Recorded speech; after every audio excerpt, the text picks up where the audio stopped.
London take kira.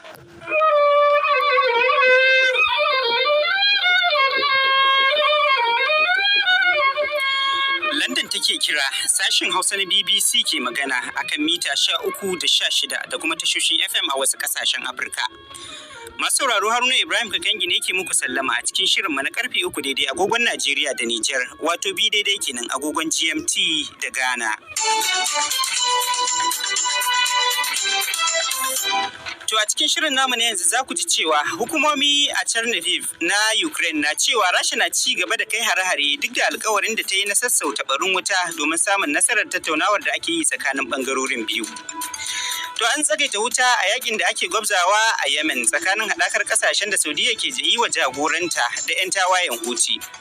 A Najeriya kuwa kungiyar tuntuɓa ta arewacin ƙasar ta yi zargin cewa zagon ƙasa ne ake ƙoƙarin yi wa yankin bayan harin da aka kai wa jirgin ƙasa da ya tashi daga Abuja zuwa Kaduna.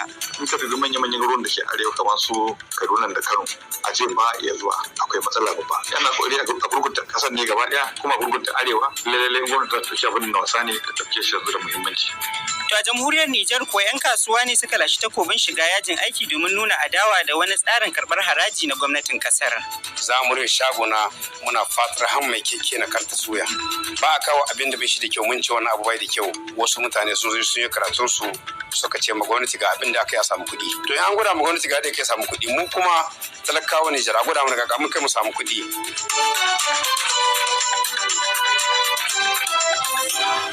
To za kuma mu ji abin da hukumomi a Najeriya ke cewa bayan da kasar ta gaza samun gurbi a gasar cin kofin ƙwallon kafa da za a yi a Qatar.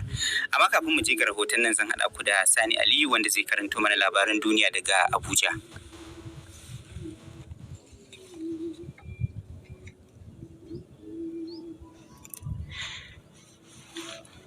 To da alama mun rasa Abuja, yanzu bari in karanto labaran duniya. Gwamnan yankin Chernihiv na arewacin ƙasar Ukraine ya ce dakarar Rasha sun ci gaba da yi wa biranen yankin lugudan wuta duk da alkawarin da Rasha ta yi na cewa za ta rage yawan hare-haren da take kaiwa a yankin, ciki har da birnin Kyiv. Gwamnan ya ce bama-baman Rasha sun afkawa babban birnin yankin wato Chernihiv City da kuma birnin Nizhny. Зменшення активності на Чернігівщині. Gwamnan ya ce abokan gabanmu sun rage yawan hare-hare a yankin Chernihiv ta hanyar jefa bama-bamai kan birnin Nizhny, har ma suna kai hare-hare da jiragen yakin su. Sun kwana suna lugudan wuta har suna lalata ɗakunan karatu da shaguna a cikin birnin. Sai dai ma'aikatar tsaron Ukraine ta ce Rasha ta janye wasu dakaranta daga wajen birnin Kyiv. A ƙasar Pakistan mambobin babbar jam'iyya da ta kulla ƙawance da jam'iyya mai mulkin ƙasar sun sauya sheƙa ana dab da kaɗa wata ƙuri'ar yanke ƙauna a majalisar ƙasar, matakin da ya jefa Prime Minister Imran Khan cikin wani mawuyacin hali. Jam'iyyar MQM ta ce ta kulla wata yarjejeniya da jam'iyyar adawa ta ƙasar kuma za ta fitar da cikakken bayani nan ba da jimawa ba. تلاش برای برکناری عمران خان امروز چهارشنبه زمان تقویت شد که یکی از wakiliyar BBC wadda kenan ke cewa jam'iyyu masu adawa da gwamnatin kasar na zargin Mr. Khan da rashin iya gudanar da tattalin arzikin kasar da lalata dangantakar kasar da kasashen waje baya ga cin zarafin masu sukar salon mulkin sa. Babu Prime Minister da ya taba kammala wa'adin mulkin sa a Pakistan, kuma gobe Alhamis majalisar kasar za ta fara muhawara kan tsige Prime Minister daga mukamin sa. An tsagaita wuta a yakin da ake gwabzawa a Yemen tsakanin haɗakar ƙasashen da Saudiya ke jagoranta da 'yan tawayen Houthi. Wannan matakin ya biyo bayan sanarwar da Saudiya ta fitar ne da take cewa za ta daina kai hare-hare kan sansanonin 'yan Houthi saboda karatowar watan azumin Ramadan. A halin da ake ciki ana gudanar da wani babban taro kan makoman ƙasar ta Yemen a Riyadh, babban birnin ƙasar Saudiya. Yemenis want the war to end and they want a just and durable. Jakada na musamman na Majalisar Ɗinkin Duniya a Yemen, Hans Greenberg, ke cewa 'yan ƙasar Yemen na buƙatar ganin yakin nan ya ƙare kuma suna son zaman lumana mai ɗorewa yanzu. Suna kuma fatan ganin an tsagaita wuta nan take baya ga ɗaukan matakan rage tasirin yakin kan fararen hula. To labaran duniyar dai na zuwa muku ne daga nan sashen Hausa na BBC.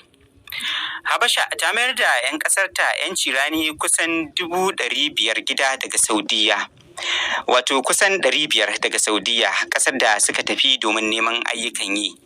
Waɗannan 'yanci ranin su ne kashin farko na 'yan Habasha 100,000 da gwamnatin ƙasar ke shirin mayarwa gida daga yankin Gulf. Yawancinsu 'yan mata ne daga yankunan karkara da ke aiki a matsayin 'yan aiki a Saudiya. Ƙungiyoyin kare haƙƙin ɗan adam na cewa akan musguna wa 'yanci ranin waɗanda yawancinsu ba su da izinin zama a cikin ƙasar. Sai dai yawancin 'yan Habashan da aka mayar gida na komawa ƙasashen ƙetare saboda ƙarancin ayyukan yi a cikin ƙasar. Wani Ba'amurke tare da wasu Rashawa biyu waɗanda dukkaninsu 'yan sama jannati ne sun dawo duniyarmu daga tashar ƙasa da ƙasa da ke can cikin sararin samaniya, yayin da dangantaka tsakanin Rasha da Amurka ke ƙara tsami kan yakin ƙasar Ukraine. Wani roka mallakin ƙasar Rasha ne ya dawo da Mark van der Hai da kuma na hukumar binciken sararin samaniya ta Amurka NASA, tare da Anton Skelarov da kuma Peter Dubrov 'yan ƙasar Rasha, inda ya sauka a wani yankin da ke tsakiyar ƙasar Kazakhstan. An da ya rika fargabar cewa Rasha za ta ki ɗauko Amurken daga tashar sararin samaniyar, sai dai da wuya Amurka ta sake neman taimakon Rasha wajen jigilar 'yan sama jannatin. Amurken ya kafa tarihi a matsayin mutumin da ya fi daɗewa zama a wajen duniyar mu, inda ya shafa kwana 355 yana rayuwa a sararin samaniya. To labaran duniyar kenan daga nan sashen Hausa na BBC.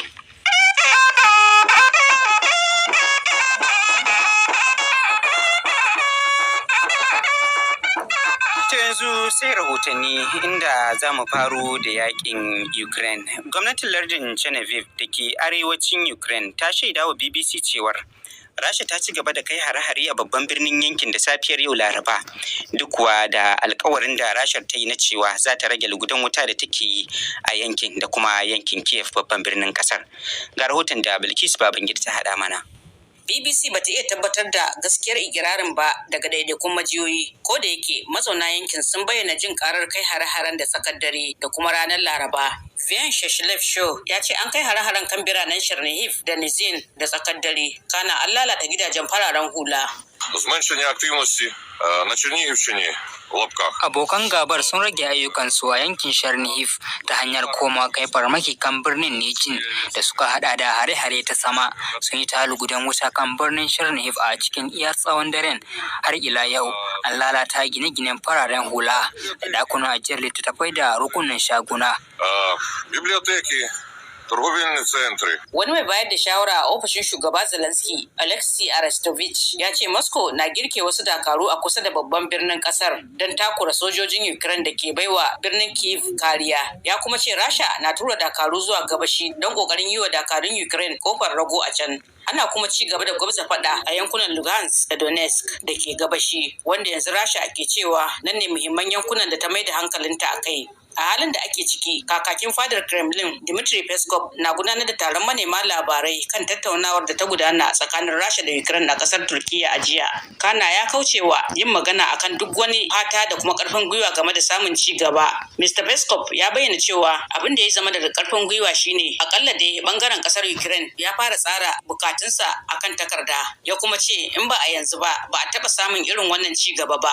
A jiya ne Rasha ta bayyana cewa ta ɗauri aniyar rage yawan dakarunta a biranen Kyiv da Chernihiv. Kana ita ma a nata bangaren ƙasar Ukraine ta ce za ta ƙudiri aniyar kasancewa a matsayin ƙasa 'yar ba ruwanmu. An gaida Bilkisu Babangida. To daga tashin hankali a Ukraine sai na alhini a Najeriya bayan harin da 'yan bindiga suka kai wa jirgin ƙasa a ranar Litinin. To yanzu haka dai kai tsaye daga Kaduna da ke Najeriya ina tare da Yusuf Tijjani, abokin aikina kenan. To Yusuf Tijjani, kamar wani hali ake ciki a Kaduna yau?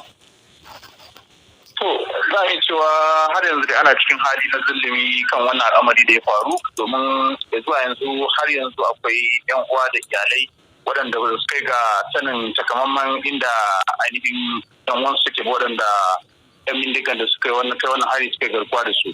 Amma dai ta fuskar marasa lafiya waɗanda ke asibiti, na zagaya asibitoci guda biyu, wato da asibitin sojoji na Kotoko da kuma asibitin Sanjara da ke Kakuri. alal misali a asibitin sojoji inda jiya muka ba da rahoton mutane 22 da suke kwance, yanzu kusan an sallami da dama daga cikinsu illa wasu 'yan kalilan ne waɗanda ba su wuce kamar bayanan da na samu mutane 7 ba suke karɓar magani. Sauran an sallame su illa za su rika zuwa asibiti a cikin da duba lafiyarsu. Kuma ta fuskar adadin waɗanda suka rasu dai zuwa yanzu dai tun wannan bayanin hukumomin jihar Kaduna suka fitar jiya na cewa mutane 8 aka tantance sun mutu, har yanzu ba a samu wani tsari na adadi ba. To Yusuf Tijjani, kamar wannan adadi da hukumomi suka fitar a jiya, fararen hula ne kawai koko har da sojoji waɗanda ake zargin cewa su masu rasa rayukansu a lokacin wannan hari da aka kai ma jirgin ƙasa? Wato ba tattara adadi wa tantance domin ko fararen hula ba ne ko kuma hada jami'an tsaro. Illa dai za a iya cewa waɗanda muka samu labarin sun gano gawar 'yan uwansu fararen hula ne waɗanda tun aka riga aka musu jana'iza, musamman waɗanda musulmai ne. Illa waɗanda suka rage 'yan kalilan da suke ainihin wajen ake gawo na asibitin Fosfo. Kamar yadda na faɗa, wasu da dama ba su ga inda 'yan uwansu suke ba, illa dai wasu da bayanan da na samu yanzu da safen nan cewa wasu sun yi waya da 'yan uwan nasu waɗanda 'yan bindigan suka garkuwa da su, waɗanda sai da musu cewa suna hannun 'yan bindiga. Kuma kawai yanzu ba za a iya tantance adadin ko mutum nawa bane waɗannan 'yan bindiga ke garkuwa da su ya zuwa. To kamar ko kana da wani ƙarin bayani kan halin da shi jirgin da ya haɗari ko inda jirgin ya haɗari, ko akwai gyara ko kuma kwashe kayan mutane da aka fara yi kila waɗanda suka gudu suka baro a can? Wato bayanan da na samu dai ga wajen wani jami'i na shi ainihin a hukumar jiragen kasa yana cewa ne an fara kokarin gyara ainihin wannan hanyar. Baya ga haka kuma hukumomi a nan jihar Kaduna suna tattauna yadda za a tsara hanyoyin da za a bi domin kwaso kayayyakin matafiya waɗanda a kasan an kwaso su ne ba tare da an kwashi koda wato wani abu na kayan su ba a cikin wannan jirgi, domin tantancewa kuma a ainihin masu kayayyakin a basu. Zuwa yanzu dai hukumomi suna nan suna ci gaba da tattaunawa, kuma muna bin kadi da ci wani mataki za su ɗauka. To an gaishe ka Yusuf Tijjani, wakilin Yusuf Tijjani kenan a Kaduna da ke Najeriya. To a Najeriya kungiyar tuntuɓa ta Arewa wato ACF ta yi zargin cewa wannan hari da aka kai ma jirgin ƙasan wanda ya taso daga Abuja zuwa Kaduna a ranar Litinin wani yunkuri ne na datsa al'ummar arewacin ƙasar daga Abuja babban birnin ƙasar, wanda kuma ta ce ba alheri ba ne ga ƙasar baki ɗaya. Kungiyar kuma ta buƙaci gwamnati da ta gaggauta ɗaukar mataki domin inganta tsaro a shiyar arewa maso yammacin ƙasar wanda ke fama da wannan matsala ta 'yan fashin daji masu kisa da kuma garkuwa da mutane. Malam Murtala Aliyu shine sakataren kungiyar, ga ƙarin bayanin da ya yi wa Ibrahim Isa.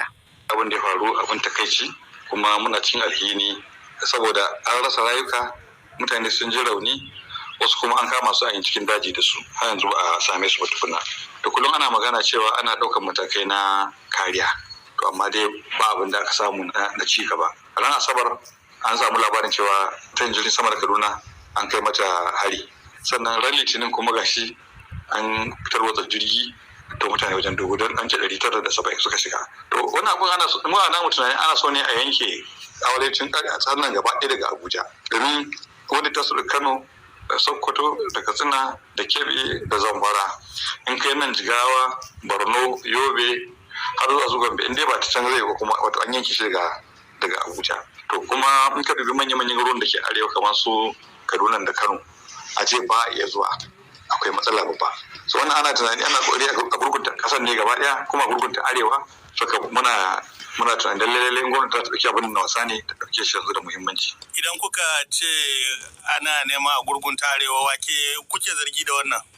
To ba mu cewa wani ko wani ne yake ko wacce suke yi, amma dai at least ita gwamnati ita ke da hakkin ta kare. Mu ba mu da wani tabbas na cewa wani ke ko wacce, amma dai abin da yadda alamu suka nuna in ba haka ake so ba, to bai kawo ba za a ɗauki matakai ba. Maganar an ce an sa sojoji, an samu jiragen sama masu wata fasaha ta gane wani mutane da sauransu, ya kai matsayin da ya kamata a ce gwamnati ta ɗauki muhimman matakai. In ma za a sa sojoji a ƙara su ne, in ma za a wannan dai hanya tsakanin Abuja da Kaduna abun ya kici yawa. So kamar muna tsammani yanzu dai a wucin gadi kamata a ce an sa ido, wato a awa 24 nan a ce an sa ido a hanyar Kaduna da Abuja kafin a ɗauki matakai na warware sauran al'amura ɗin.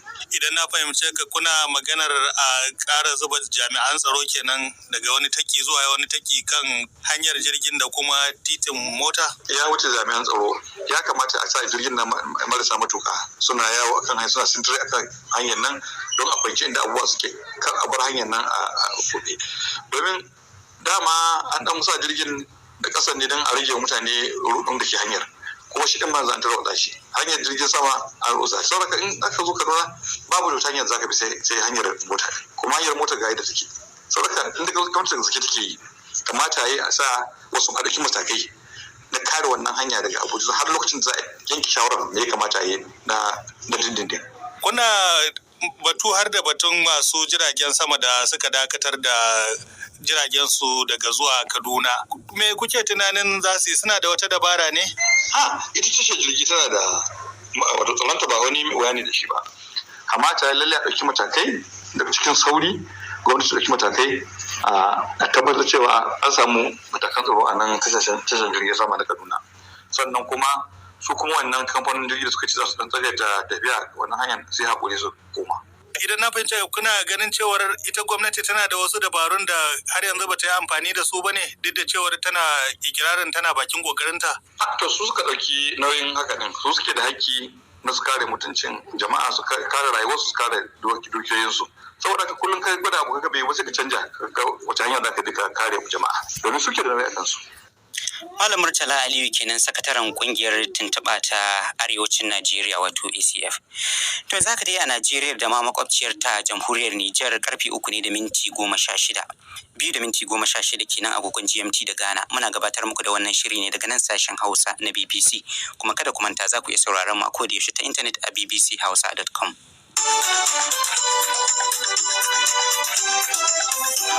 To nan gaba kaɗan za mu sake komawa Najeriya inda aka kama wasu da ake zargi da kwakule ma wani ƙaramin yaro idanu. To za mu bar mu je jamhuriyar Nijar inda 'yan kasuwa suka tabbatar da cewa zai yi wahala su iya amfani da umarnin gwamnatin ƙasar na rage farashin kayan masarufi a daidai lokacin da ake fuskantar shigowar watan azumin Ramadan. A cewar kungiyar 'yan kasuwar sanarwar gwamnatin ta zo a latti bayan da suka riga suka shigo da kayan nasu kafin gwamnati ta dauki matakin rage kudaden haraji da take karba na duwan. Bugu da ƙari kungiyar ta ce mambobinta za su dauki matakin rufe shagunan su a babban birnin kasar wato Yamai domin nuna adawa da tsarin karbar haraji ta na'ura da ake kira TVA, wanda a cewar su kawar da shi zai sama musu saukin harajin da suke biya. Daga Yamai ga rahoton da Cima Ila Yusuf ta aiko mana. 'Yan kasuwar sun yi barazanar rufe kasuwannin da shaguna ne gobe Alhamis da tsaron Allah ya kai mu da nuna rashin jin daɗin su game da jan kafa ko tahira wainar da ake fuskanta wajen su aiwatar da matakin nan na sassaucin haraji ga kayayyakin masaruhin da gwamnatin kasar da bakin firaministan ta Umar Muhammadu ta alƙawarin yi yayin wata ganawa da yi da 'yan kasuwa kwanakin baya. A tattaunawar ce da suka yi da shugabannin 'yan kasuwar da zumar lalubo hanyoyin warware matsalar hawa-hawan farashin kayayyakin masarufi bisa kasuwannin kasar. Gwamnatin ta da wani alkawari kayayyaki dangin sukari, man girki ko na dahuwa da garin fulawa ne da al'umma suka fi amfani da su a watan Ramadan mai zuwa ne wannan mataki ya shafa. Sai dai a cewar Alhaji Sani Shekarau, shugaban kungiyar 'yan kasuwa masu shigowa da kaya na ƙasa, ba wani tasiri da wannan matakin zai yi a cikin watan azumin. Ina son mutanen gari su gane wai ba kayan da mun ka shigo da su ba, waɗanda za su taho daga baya su ne aka ce za a rage ma farashi. Dan yanzu talakan gari ba su gani a ƙasa ba, tunda babu wani sauki da za a yi, tunda babu wani rage da an kai ma 'yan kasuwa, kuma ba mu cewa mu sai da kaya su faɗi dan sun ka shiga fa'ita ba mai taimaka musu sai dai Allah da halicci. An ka ce in ka za su shigowa daga baya ana rage mutane wani abu, to akwai kayan da watakila ma ba su shigo ba to ba, ko suna bisa hanya ko za kenan karshen ta sai bayan ma azumi a gansu, kenan talaka Nijar bai amfani da shi ba. Firaministan ya umarci ministocin da abin ya shafa da 'yan kasuwar da su yi wani kwamiti da zai kula da matsalolin 'yan kasuwar da suka hada da haraji mai tsanani da 'yan kasuwar ke kokawa da shi, yawan shimgayen bincike bisa hanya, batun biyan haraji na TVA da wata takarda da ake kira facture certificate. Sai dai kawo yanzu ba amo ba labari. Hasali ma in ji 'yan kasuwar, to inda firaministan ya masa wannan albishir yau kimanin kwanaki 10 ba wani daga bangaren gwamnati da ya tuntuɓo su, kamar yadda Alhaji Sani Shekarau ci gaba yana cewa shugaban gwamnatin kasa gaba ɗaya ya kire mu, ya kire ku, ya ce ku kire mu mai aiki. kun ki kiran mu kenan akwai wata manufa shine yanzu mun kace insha Allah Alhamis za mu tsaye da kasuwancin mu nan garin Yamai duk gaba ɗaya za mu rufe shaguna muna fatar har mai keke na karta soya saboda mun tabbatar ta duniya sai da ɗan kasuwa ake yin shi ba a kawo abin da bai shi da kyau mun ce wani abu bai da kyau wasu mutane sun yi karatun su suna ganin kamar suna da ilimi suka ce ma gwamnati ga abin da aka yi a samu kuɗi to an gwada ma gwamnati ga da aka samu kuɗi mu kuma talakawa ne jira gwada mana ga mun kai mu samu kuɗi shine ilimi mu yi aiki da wannan ilimin mu ma gwada ma hanyar samun kuɗi mu zuba ma gwamnati sai dai in ji 'yan kasuwar da gwamnati ta so da ba hakan za ta tunkari wannan lamarin ba ganin cewa mafi yawan kayayyakin su na azumi sun riga sun shigo kuma da wancan tsohon haraji ne suka biya inda suka ce in ana so 'yan ƙasa ko talaka ya gani a gas to sai gwamnatin ta ɗauki wani mataki da gwamnatin baya ta taɓa ɗauka na lissafa ko ƙididdige kayayyakin 'yan kasuwar da ke ga hannu a rage masu haraji. Cima'ila Yusufu, BBC Hausa daga Yamai, Jamhuriyar Nijar. To yanzu kuma bari mu sake komawa Najeriya inda hukumar kwallon kafa ta kasar wato NFF ta bayyana takaicinta kan tarzomar da ta biyo bayan wasan neman shiga gasar cin kofin duniya da kungiyar kasar ta Super Eagles ta yi da Black Stars na Ghana a ranar Talata a filin wasa na tunawa da Moshood Abiola da ke Abuja inda aka tashi 1-1. Ta kuma bayyana alhini kan mutuwar wani jami'in hukumar kwallon kafa ta CAF a yayin wasan. A hirarsu da Isa Khalid, sakatare janar na hukumar ta NFF Muhammad Sanusi ya ce suna baiwa 'yan Najeriya haƙuri kan rashin cancantar kasar shiga gasar ta bana da za a yi a Qatar. Wallahi abinda ya faru abu ne wanda baya da daɗi kwarai da gaske. Mun yi bakin cikin abinda ya faru. Gwamnatin Najeriya ta yi ruwa ta yi tsaki game da wannan wasa shi yasa ma aka ce da kare ɗaya kowa ya tashi daga aiki don ya zo ya ba kungiyar kwallon kafa da Najeriya Football goyon baya. Sannan kuma duk abin da za a yi a gari cewa an ci nasarar wannan kwallo da an riga an yi shi Allah bai sa maka ci nasara ba. Abu ne wanda yake bai daɗi ba kwarai da gaske abin da za mu ce kawai muna ba 'yan Najeriya hakuri a harka wasa haka ta gada yau ka ci nasara gobe ka rasa kuma muna fata Allah ya sa duk abin da za mu yi zuwa gaba mu ci nasara. Wannan kenan kamar kana tabbatar da korafin da wasu ke yi na cewa gazawar ku ce ta sa ba a samu nasara ba. Ya za a cewa gazawar mu ce in mutum da ya sa abin da harkar wasa take ai ba da za a cewa gazawar mu ce mu duk abin da ya kamata mu yi na mu tabbatar da cewa an ci nasarar mun riga mun yi shi.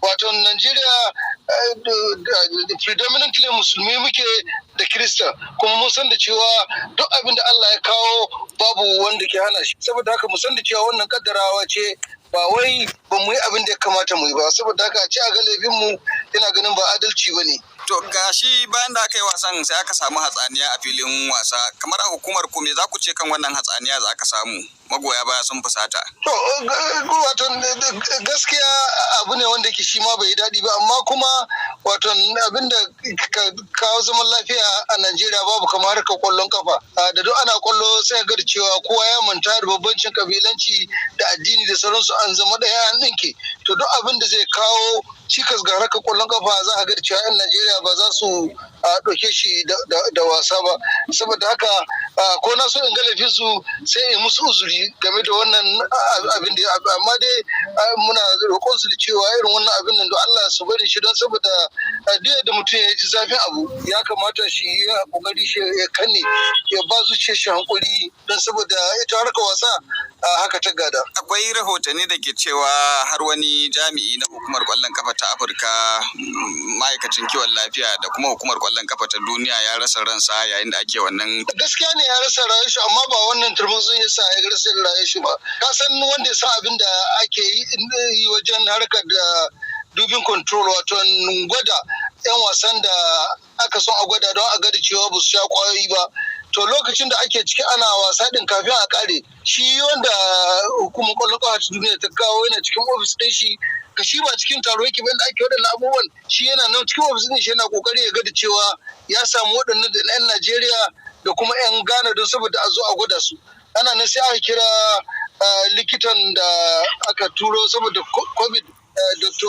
Ozil da cewa Dr. wani aka turo saboda doping control yana numfashi sama-sama sai ya same shi ko da same shi nan sai ya kira ne ya ce to ga abin da ke faruwa muka ce to a yi asibiti da shi ni ce mi ya ce yana suspecting cardiac arrest aka yi asibiti da shi muna nan muna kokari mu ga da cewa su taron da ke nan mun yi control nasu sai ya kira ne ce to rayuwa ta yi halinta yanzu da nake magana da kai muna nan asibiti garki Federal Hospital inda gawa shi take inda muna jiran yan embassy din su zo mu dubi abin da kenan a san abin da za a yi. Muhammad Sanusi kenan sakatare janar na hukumar kwallon kafa ta NFF. To har yanzu muna Najeriya inda rundunar 'yan sandan Najeriya a Kano ta tabbatar da kama wata tsohuwa da ake zargin ita ce silar kwakwale ma wani karamin yaro mai suna Mustapha Dahir ido domin yin sihiri. Rundunar 'yan sandan ta ce ta kamo matar ne bayan koke da ta samu daga jama'ar wata unguwa a karamar hukumar Tarauni ta jihar ta Kano. Daga Kano din ga Khalifa Shehu Dokaji da ƙarin bayani. Tun dai gabanin rundunar 'yan sandan ta Kano ta kai ga kamo matar da ake zargi da baiwa yaron umarni ya samu mata ido don haɗa masa layar zana. Ƙungiyar tsaro ta vigilante da ke yankin ɗan tsinke da ke kusa da unguwar Sheka su ne dai suka kamo matashin da ake zargi da cirewa wani yaro mai suna Mustapha Dahir dan shekaru 10 zuwa 11 ido. Rabiu Suleiman mai matasa shine mataimakin sakatare na ƙungiyar 'yan vigilante da ke unguwar ɗan tsinke a Kano ya kuma yi min ƙarin bayani.